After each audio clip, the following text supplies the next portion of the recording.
Well, government has been meeting with stakeholders, our independent power producers. Felix Kwakye, spokesperson for government, details how government seeks to tackle the issue. And all the key players in the energy sector, in the management of finance energy sector, were present. There is a grave matter that needed to be addressed. First of all, government needed to be briefed. And then we needed to hear what exactly can be done in the circumstance.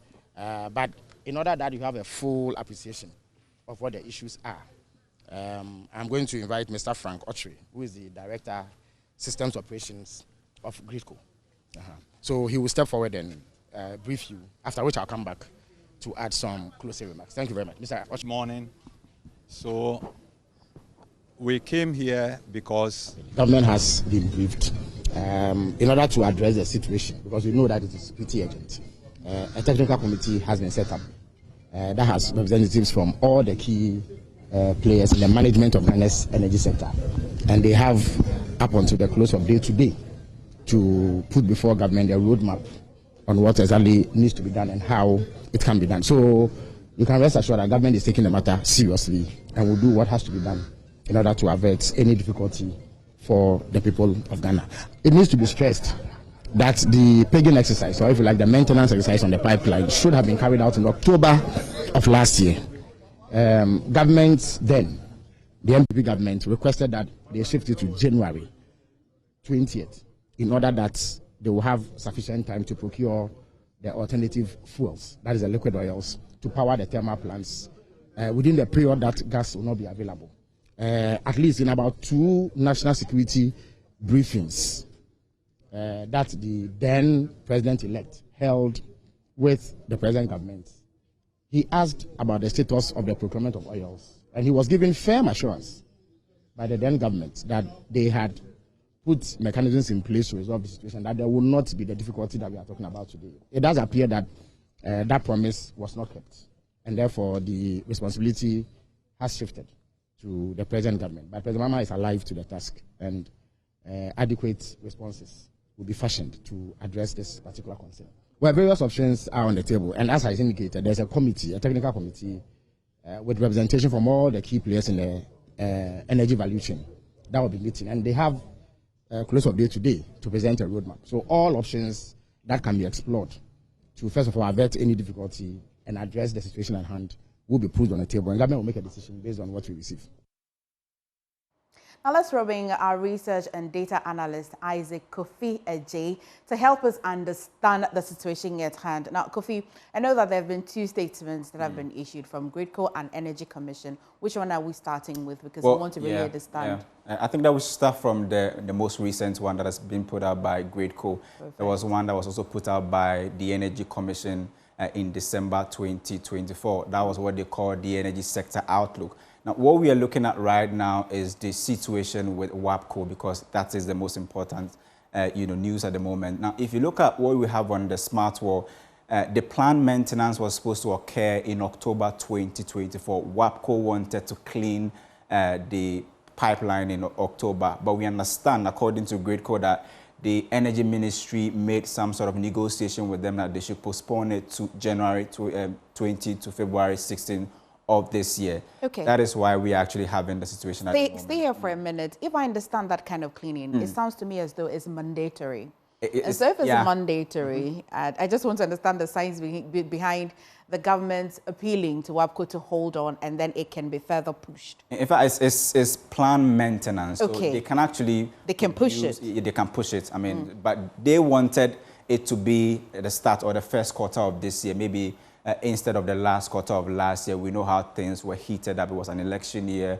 We were at the dying numbers of the year. And so they wanted it to be in this first quarter. I know you are getting what I'm trying to say. I do understand. But the most important thing is that, I mean, there are certain plants that will be affected.